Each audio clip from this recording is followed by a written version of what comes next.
All right, yo, what's good, everybody on YouTube? Welcome back to another video. Y'all have been asking for the Zenology sound design tutorial for a minute now, and finally we here. And I had to bring in the GOAT, the special guest, my boy Johnny Caravaggio. What's up, Shark? What's up with you, man? How you been? I've been cooling, man. You know, another bank, another sound. Facts. You know what it is. Facts. We talk. The main reason I'm bringing him here is because when I was trying to figure out how to really make good Zenology presets, I hit up my boy Johnny Caravaggio because his presets was going crazy. I forget which bank you were like working on at the time. I think it was the Rich Trapper one. I think I had dropped the bank and I was working on the drum kit, and then we had like a couple conversations. If y'all don't have that Rich Trapper bank, you need to go grab it. But then on top of that too, Johnny has sound design on various different projects in the past, and he just recently got one with Akachi out right now. What's the name of that one? Akachi 25. It's all the links are on my page. Well, you got to get it from me directly for now. We working on a website, but it's you can see on Akachi page or my page. You know, it got 70 presets, drum kit. It's kind of cool sounds. Yes sir, yes sir. So y'all know I'm not crazy now. This dude know what he talking about.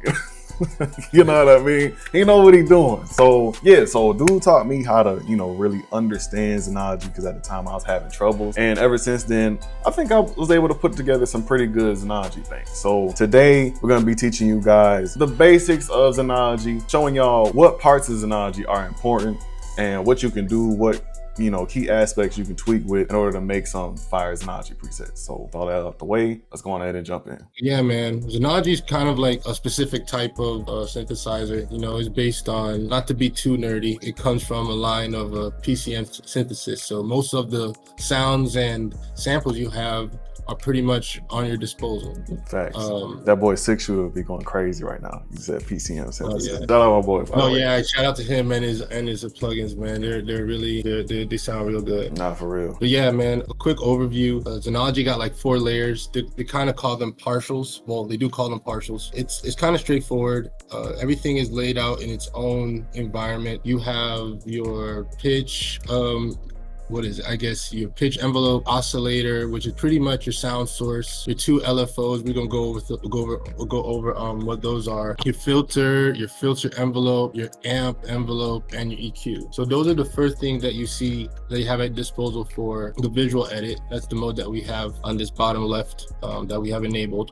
Pretty much the first main features. We could go through the pitch envelope. It pretty much controls the timing of how you want your sound to be pitched, and if you want it to change. Most of these diagrams have these sliders that are pretty much pre-routed to everything that you can modulate in Zenology. So you see we have LFO1, LFO2 here. Pretty much we could apply how much the LFO gets modulated on the pitch envelope, and we're gonna go over on what that means later. The oscillator, like we said before, it's our sound source. Zenology got a couple different types of sound sources. PCM, as we mentioned, pretty much it's all the samples that Roland has given us at disposition inside the plugin. Some cool things about it, you could layer 2 sounds within each oscillator. So some of these samples are left and right. So if you wanted like a stereo sound, you can set it to stereo. It's going to automatically do that for you. You could set independent sounds, and all these same options are available in all the partials.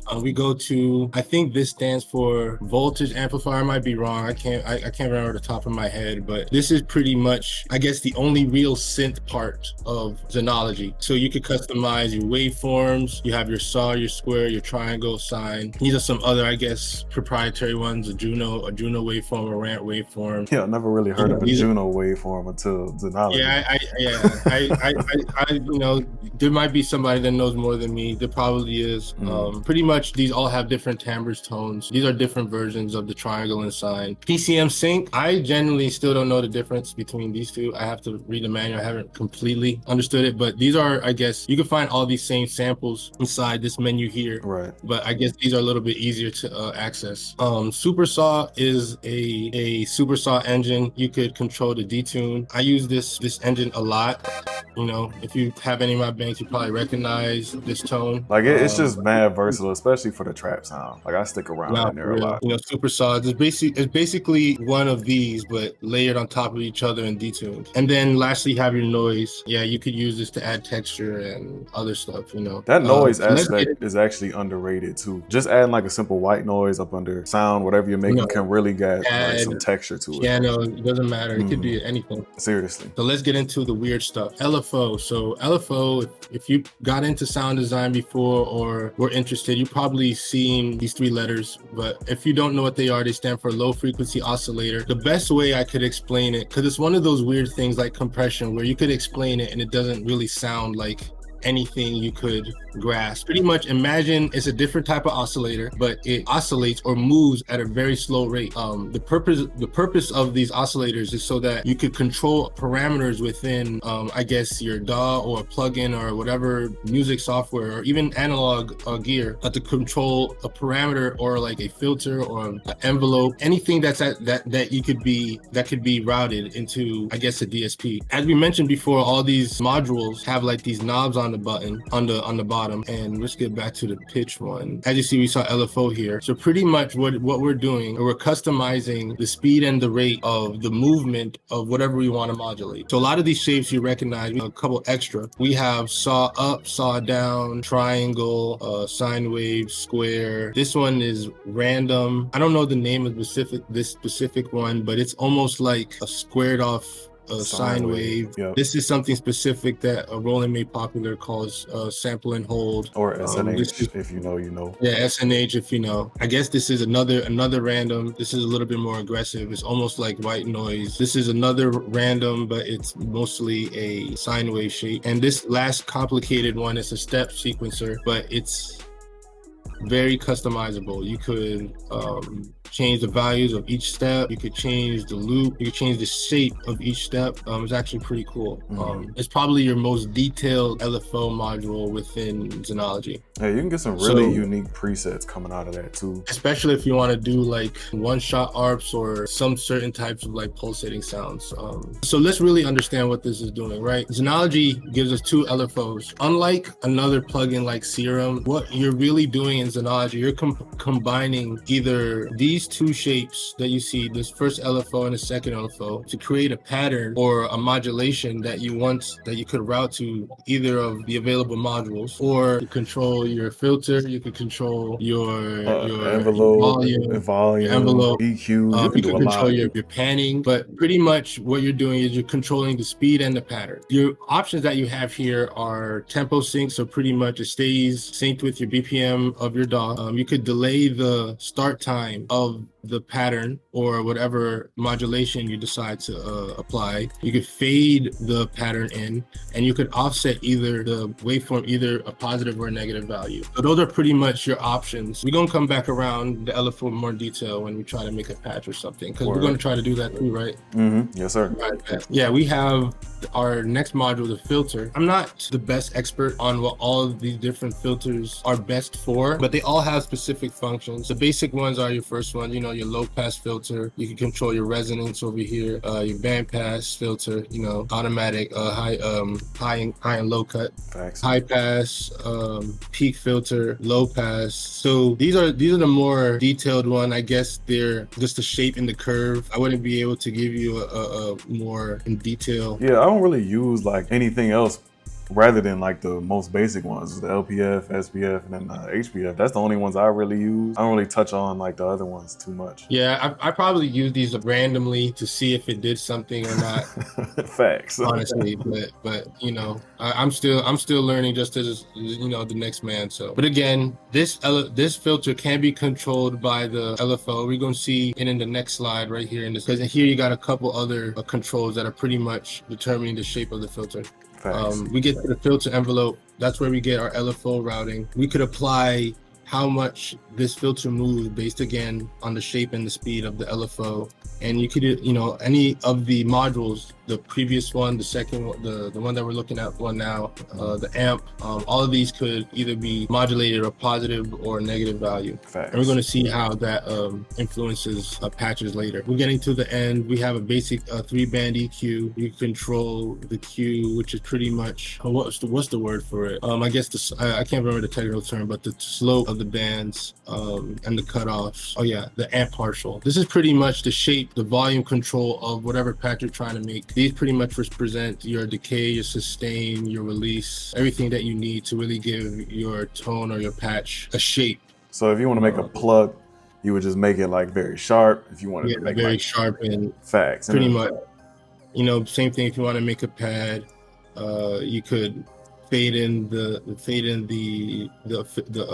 envelope and go from there. These are all, if your sound design, all these shapes are rather familiar. So that's pretty much your first overview of the first edit menu, I guess you want to call it. Zenology has a couple menus. It has its routing menu, which really doesn't change anything here, but it allows you to see where what of your partials are going through, effects, and I think reverb, even reverb. The output is just a visualizer of the sound that you're using. I got the filter on, so I'm not really, I got the white noise on. But yeah, pretty much displays the waveform of whatever you're making or playing. The last tab is the effects tab. You can find it right here in the top left corner next to edit. The important part about this is that unless you're changing anything from the routing, all of your sounds go through this part. There's a whole bunch of different types. So I don't know if it's showing on screen. Is it? I don't know if you can see that. No, it's not showing the little menu, but there is a drop down menu and it shows like all there's a drop down menu. It has like a couple options like filter phasers. It has one cool option that has like combinations. It's the preset, I guess, effects chains that you could customize like anything else. Facts. Your reverb runs in parallel, so everything that goes through here goes through this little routing chain and goes through the reverb. So you don't have reverb on this left side. It's always going to be controlled. The reverb has a couple different models. My favorite one personally is this Integra 7 reverb. Yeah, that's the one right there. I ain't even gonna lie, that's the one. I don't think I use anything else, but that's pretty much the not to sound overly nerdy, those are all the main things that I use. In the edit menu, you do also have the pro edit. So this is for your little more specific, more if you want to say nerdy people like me who want to go and mess with all of the settings that you could modulate or customize. But pretty much all these same settings and more are available. Well, most of the settings are available on the visual edit, and the ones that you don't see are pretty much categorizing theirs, and you have shortcuts for each part. You click each part, it scrolls down the menu for you. Yep. You have your matrix control and your EQ. One cool feature I love using is the LFO pan. You could, again, according to the rate and the speed, you could pan your sound or your partial according to your LFO. So that's another fun feature. I didn't even know that one. You just put me on. So yeah, knowing a couple of these features kind of helps, especially when building more complicated patches. When you got 3-4 sounds going on, you want to give space and not have everything like jumbled over each other. Facts. So like knowing the I guess the spatial modulations and your panning stuff all helps. But I guess we could go in and try to make a patch right quick. Yeah, facts. But before that, like which one of these windows do you find yourself like sound designer in more often? Do you use pro edit or visual edit? Because I'm always in visual edit. Like I started in pro edit, but then visual just helped me to like, okay, I'm doing this to the sound. And it just helped me to like, learn it a little bit faster and be more creative. I guess I'll say I spend most of my time on visual edit just because it's if I want to get an idea out, or if I want to add, if I just want to get something random out, everything is pretty much at, in front of my face for me to choose and click on. But most of the time when I use visual edit, for example, if I make like 10 to 20 patches, right? And I am a perfectionist, but I don't do everything perfect. So the next day when I go and see my errors, I'll tighten up from the visual edit, and when I go into pro edit, those will be the last details that I know that I need to make the sound work. Or pretty much the small details that I know that would add to a patch that make it a little bit either playable, a little bit sound better, or whatever it may be. I probably go second time around. So I would assume most of the time I would say most of my time is in visual edit, but pro edit just is always a necessity when I'm trying to release. I never drop something if it hasn't been through pro edit. But that, I wouldn't say it's necessary. I speak to the hard worker and everybody to say, double check your work.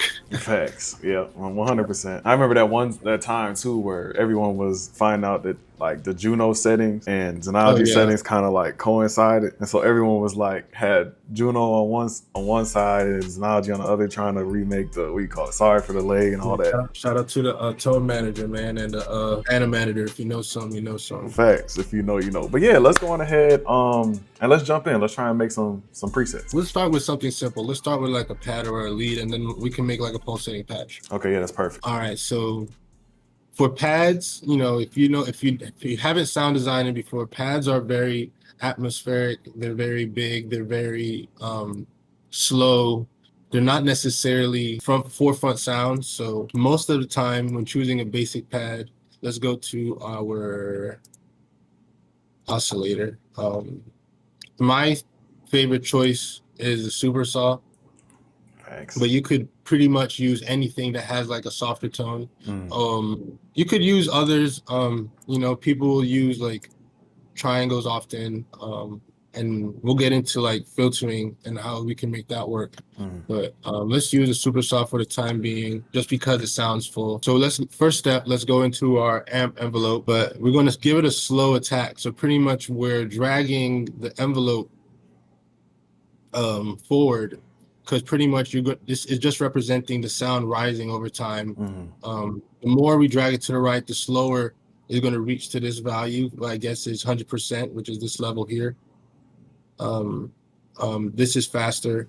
This is clicky, but again, we're doing a pad, so we're going to move it a little bit slow to the right.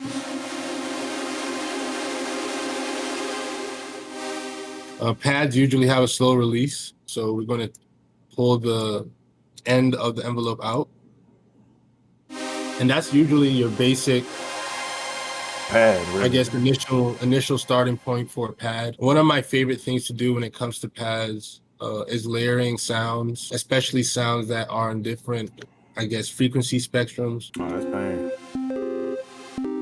Okay, one small feature, especially with pads, because as you see, you could hear the triangle wave that I just started is a little bit clicky. These little knobs under the partial allow you to control whatever you have linked at the same time. So when we go back to this amp and I start moving these, you're going to see it's going to control the other amp envelope at the same time. So I already applied that same envelope to the second partial. Another cool thing, as we said, we can make the filters move. When it comes to pads, let's go into the filters for, I guess, these two. So yeah, you could select different parts in different ways from this menu. I forgot to mention that. So pretty much whatever you're highlighting on this menu is whatever displayed on the bottom.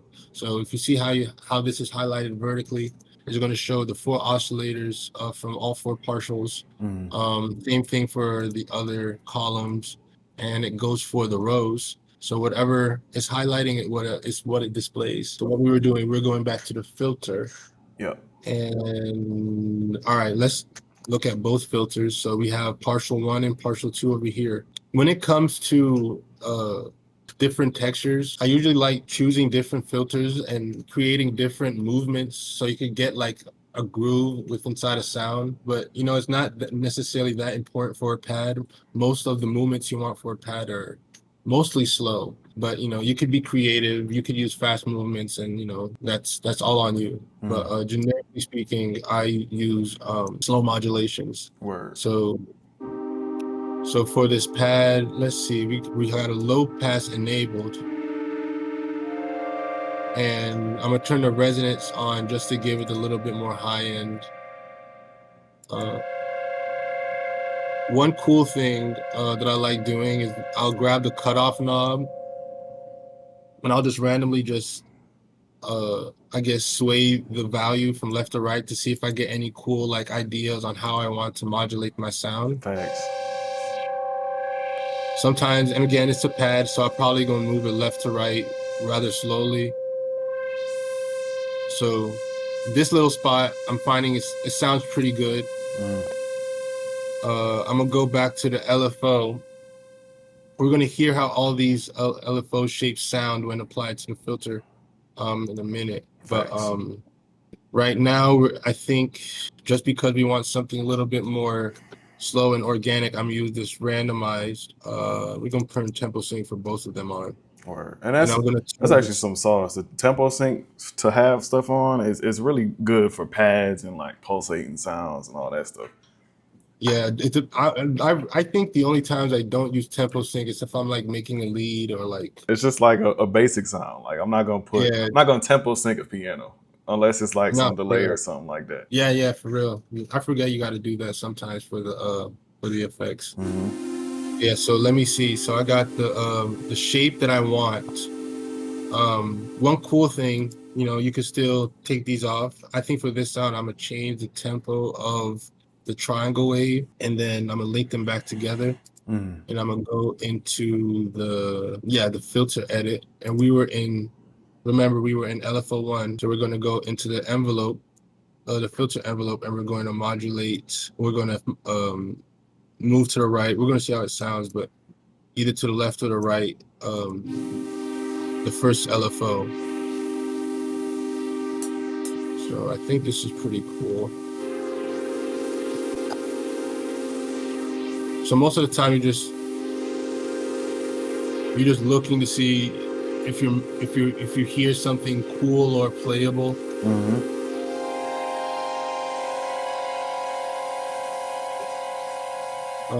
Let's go to the amp. I think that release is a little bit too exaggerated. So Yeah, you that's have your attack and release here. So why would I not be using these ones? So the difference between these two, just to give a heads up, these ones are kind of like multipliers of the envelope. So when you increase this release, it kind of multiplies the release, this number by this. So whatever you decrease this by is going to multiply that number. It's limited control, but I like using this when I want to have a starting point of how I want this, the sound to start off when you click it or choose a patch. But yeah, that's your basic pad that I'll modulate using an LFO. Let's go into the pro edit just to give a little bit. We could go down back to that LFO pan stuff I was mentioning. So one cool thing I like doing too, so for like the higher frequencies or like one of the oscillators, I guess in this case, I would use it for the triangle. I like moving the sounds from left to right so everything is not jumbled up with each other. Everything is pretty much labeled on what you could edit. So I want to move the second oscillator left and right. So I'm gonna go to partial 2. So it's this column right here. We're not going to use the first LFO though. We're going to go to the second one, and I think it's one of these options: LFO to pan depth, right there. And pretty much choosing a positive or negative value is telling you if you want the pan to start going to the left at the beginning or to start going from the right. So we're going to push this a little bit. I guess we're going to do this halfway. And then we're going to go to our LFO2. We're going to use the visual edit because it's a little bit easier to understand. And we're going to tempo sync these two as well. I think I'm going to make this a sine wave. So pretty much what I'm telling the LFO to do is pan the sound this shape at this speed. And we could hear it doing it if I turn off the supersaw layer. You could even see it moving left and right. Oh yeah. See, this is why I get confused too. See, I was editing the wrong LFO value. Tempo sync this one. As you can see, the moment I start editing the speed, it changes the speed of the pan. What else? You could change, again, all of these options would apply to whatever you're modulating. So even this random step and hold. But yeah, it will randomly like oscillate from left to right with different values, the same shape as you see here. And we're going to turn on our saw wave. And that's our final sound. That's our final pad. Facts. That's actually fire too, because that's like, it's a pad, but it's also you can consider that like a pulsating sound as well. So Oh yeah, almost. it really goes as two sounds in one. The pulsating sounds, I would give them a little bit, in my preference, a little bit more like time. We're gonna get to it after this. We're gonna do a lead first. I'll give them a little bit more time because the special thing about pulse is about creating a groove. Should we do a pulsating straight out to jump, or should we do a lead first? A lot of my pulsating sounds come out of leads, so I feel like it'd be like best to explain the lead first, and then we could just build it right off of that. All right, well, I guess we could do like a double patch, make the lead into a pulsating synth after that, I guess. As you could tell, a lead is literally a lead sound. Most of the trap leads that we use are basic saw or sine lead. We're Like, gonna use a sine lead because it's a little bit easy to use. yeah, I love using legato and portamento on my lead just because it makes it a little bit more like, I guess, playable. That classic like glide the spooky gives lead. it always gives like a focus to these types of patches. You know, you want them to be lead sounds. Facts. But again, lead sounds are a little bit more clickier. They're a little bit faster. You want them to be in your face. So let's go back to the amp envelope. As you see, I always go back to the amp envelope for like my main step, because that's probably like your most important defining character of your sound. Is Correct. how its volume is shaped. So the first thing I want to do, usually with the lead, I like giving it a little click to give it some emphasis, a little bit of decay.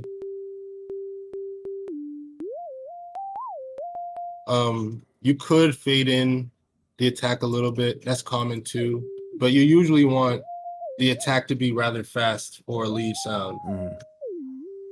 Sine waves are kind of basic and simple, but a cool way to make them a little bit more pop out your mix is playing with the pitch. We're back at the pitch envelope. This is probably one of the few cases where I don't use tempo sync, but I'll like pushing the LFO a little bit just to shape the, I guess, the character and almost give some harmonize the sound. But I go into my LFO. I think I had LFO one clicked. Did I? Yeah, LFO one clicked. And I usually make it really, really, really, really fast. And let me go back to the pitch.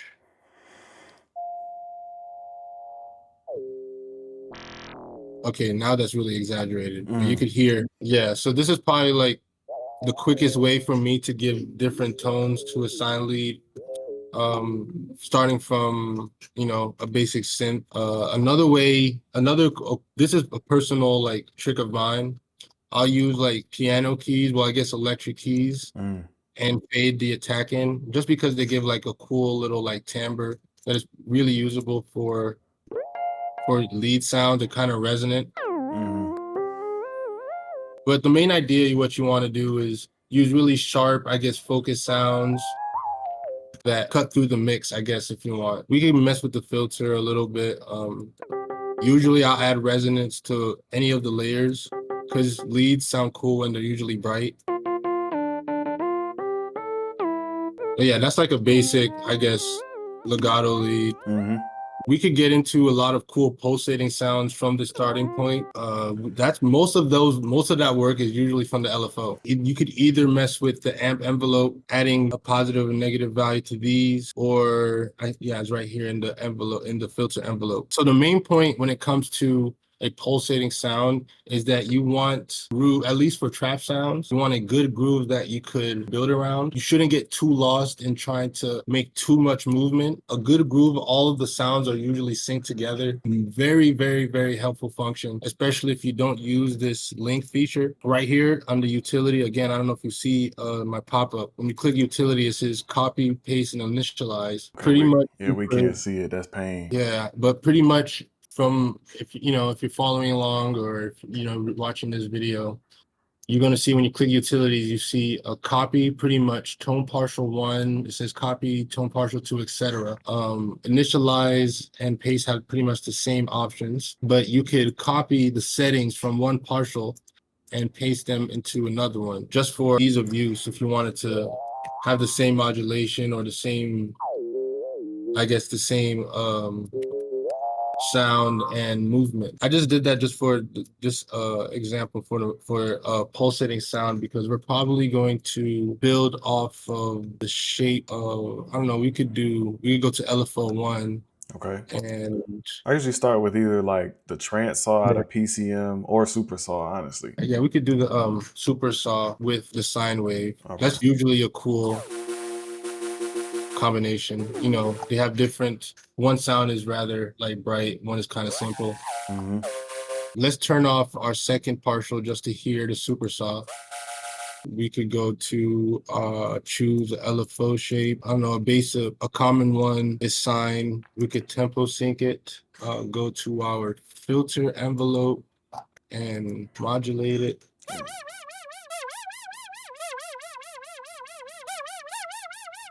So pretty much what it's doing, opening and closing this filter. We could turn our sine wave back on. That's kind of mid, but You get the point though, you know? you get the idea. Facts.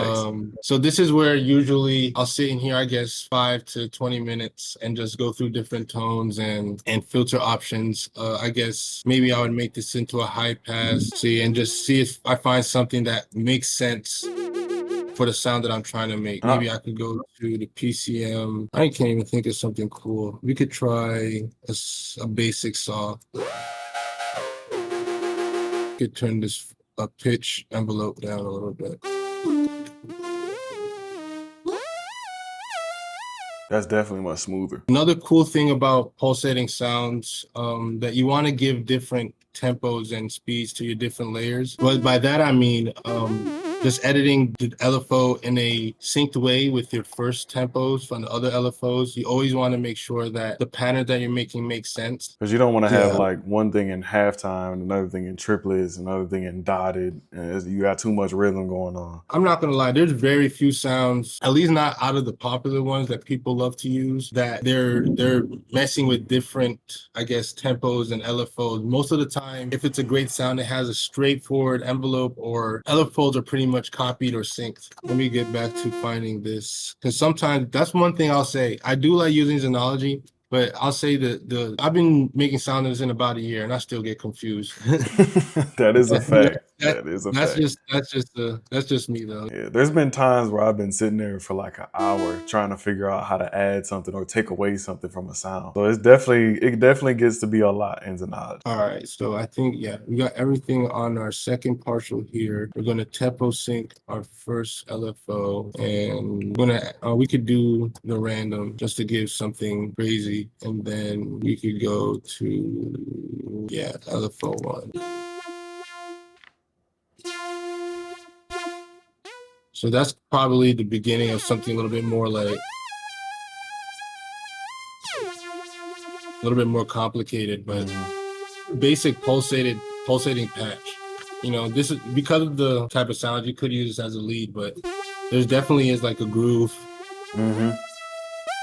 You don't have to necessarily keep mono or portamento on these type sounds. That's hard right there. Yeah, man. But yeah, that's a basic pulsating patch, man. I don't want to drag this on too long. I may have sounded confusing a little bit, but you know, it takes, you know, I've been sound designing for, I guess, 2.5 years, 3 years professionally. I'm still learning the words on how to explain it, but you know, fell in love doing this stuff. And honestly, this is the main reason we're making this as a video, so you guys can watch. And if you go into sound design, you still have some questions, you can always come back to this video. Or if you wanted like another explanation on what this is, you just watch it again. And then it was like, oh, okay, so now I see what he was doing. Oh, I want to add this effect. You can pick that from the video too. But yeah, those are really what did we do? We did the pulsating synth, we did a lead, we did a pad. We made the lead into a pulse, we did a pad. No, we went over the features. Facts. Okay, boom. We could go over effects. Oh yeah. So yeah, actually yes, let's touch in on effects, because some effects are really good, like the step phaser, the enhancer on here. I use that a lot as well, like the duo effects where you can have like a delay delay into something else, that comes in clutch as well. Automation. I love using the multi effects. That's something I didn't touch on. This is probably like my favorite one, just because not necessarily the effects are my favorite, but you get the most control and the most effects in one module. You could turn all of these off. I think you can. Yeah, you could even change the order of how these are routed. But I guess the most common one I've seen is the step phaser, man. This is probably one of the coolest ones I've seen.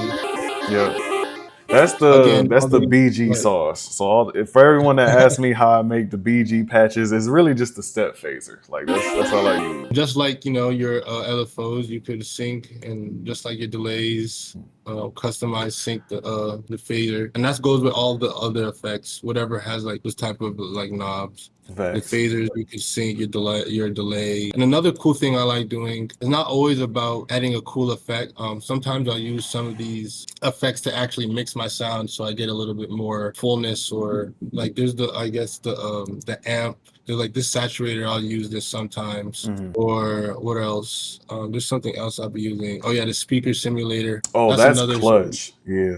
Yeah, the speaker simulator. This is another secret. I guess I wouldn't call it a secret, but it's like some sauce for like making cool grass patches, or like pads, or even natural sounding, because it just gives it a little bit of, I guess, body. I did that for the strings for Nexus 2. Oh yeah. There's a setting in there that's really good for that. And I just cranked up the reverb in like the routing area, because Nexus 2 always had that crazy reverb. That's how I just kind of like emulated that. Oh yeah, I did the Integra reverb. I just need to touch on that. The Integra reverb, man. You could turn your reverb up from right here, or from this knob right here. This controls the same amount of send. But this reverb, man, sounds so good. Yeah. And if you know anything, the Integra 7, man, that's that one. Really expensive, yeah. I want one of those bad, bro. Last questions was trying to figure out like what's the most important for various sounds. So like, what would you say would be the most important thing to do to add sauce to your pulsating synth? So yeah, you got the LFO down, you found your groove, but what else do you do to make it like stick out? For me, like I'll put very slight portamento on there, so like if I change a note, it just adds like a cool little like warp effect. What was something that you do? I like focusing on like the different rhythms you could do with the filters and the LFOs, but I would say my biggest sauce when it comes to the pulsating sounds is choosing, I guess, within the oscillators, different textures and I guess frequencies that maybe not necessarily you would think to blend together, but because they sound so unique and it makes a rhythm. I think like that's it's not necessarily like a feature. I just like using sounds that necessarily you wouldn't mash together. Like I will use like a bell and like I don't know and like a square wave and you would think I'm making like I don't know a regular key patch, but those are going to be everything that I'm pulsating. And like I think the key feature when it comes to a lot of these cool sounds, at least why people like using my banks, is because they, like you said, you could start these off from leads. Like they have something unique, and mixing different, like I guess, frequency ranges and textures, what's rhythmically changing in between them. Like it's the main sauce, I guess, if you want to really. That's how I really think. That's how I always really think about it. Always double check your work though, because pulsating sound, you want them to be playable. That's, I guess, the main thing that you need to watch out for. Like you don't want too much movement, because you don't want the sound to be too confusing or something. Exactly. All right, so the last question, say you got to make a Zenology bank in like 2 days or a week. Are you gonna build off of like old patches that you already made, or would you like venture off, maybe check out some of like the expansion packs that Roland gives you straight off of Roland Cloud? There's a whole bunch of free expansion packs in there. You click through those, find a sound, and then edit that sound in something totally different, or are you just like straight from scratch going through them? Powerhouse. If people really want to know, because I have a couple familiar sounds in my banks that I've edited, but if you really want to know, if it's not a sound that people know about, or if it's not something that people like using, I usually start from scratch. Maybe in the beginning I used to be a little bit more lenient on trying to like flip a sound or trying to learn, but now a good 90% of my sounds I start from scratch, even if it's like a short deadline. I feel like that's kind of the benefit, everything being pulsating and like creative. Like you don't have to be too scared to like be within the lines and use something that's already been made. Be free. Sometimes these sounds come from something random, so like I like the starting from scratch. sometimes randomly click something in and see whatever happens. 100%. I guess I'm kind of 50-50. If I really got to get something out quick, I'll check out some of my old sounds and just, do something different to those. That's why I have so many different versions of like the determination pad or REFX, whatever number. If I already have like the majority of the kit done, or I'm just chilling, taking my time doing a sound kit or a Zenology bank, I'll do that from scratch and just go through, click, have fun, just sit back and relax. I'll turn on something on the TV and literally just sit here and make sounds. It's fun. Oh yeah, this is a small secret sauce. If you're making any type of like, if you want to get into the world of making dedicated banks, I guess like me and Shark, or I guess Rod, who else do we know that makes? I mean, no, there's a couple others. I'm having a brain fart. Like, Facts. But yeah, if you're doing any type of like specified like bank, I guess one cool trick I use for myself is definitely make a beat and try to make a patch while you're making a beat. It sounds harder than you think, but once you get a basic idea on what a lead or a pad or what some of these basic sounds are, when you try making something for whatever you're trying to make, when you try to make a patch for it, you're going to make sure it works in the way you intended to work because you're actually using it. And I do that exact same thing. Like I'll take a MIDI from a melody I made and say I want to make a pad. I'll stick that in and just make a whole bunch of pads out of that. That really comes in handy. But yeah, y'all, that's pretty much the whole rundown. My man Johnny done explained it way better than I could have thought to explain it. So thank you so much. Yeah. To Johnny Caravaggio. I had a couple of moments where I was, Zenology is, again, I said I get lost in it, but, people like my sound, so I needed to show what I know. I'm not going to claim to be the best teacher, but people like the sound, so. Hopefully, y'all out there learn something from this tutorial as well. Make sure y'all go follow Johnny Caravaggio on all his socials. I'll have everything linked in the description, along with his kits. Anything else you want to shoot out there, Johnny, before we jump off? I got a couple kits coming out. We mentioned the Akachi kit, Zenology is mostly what I've been working on. A lot of these rules apply to everything else, so don't be afraid. Start making some cool patches, and I hope this is the beginning for a lot of new sound designers. 100%. All right, y'all, that's about it for today. Leave any comments or anything we missed in the comment section too. And yeah, hope you have a good night, day, wherever y'all at, and y'all be easy. Later.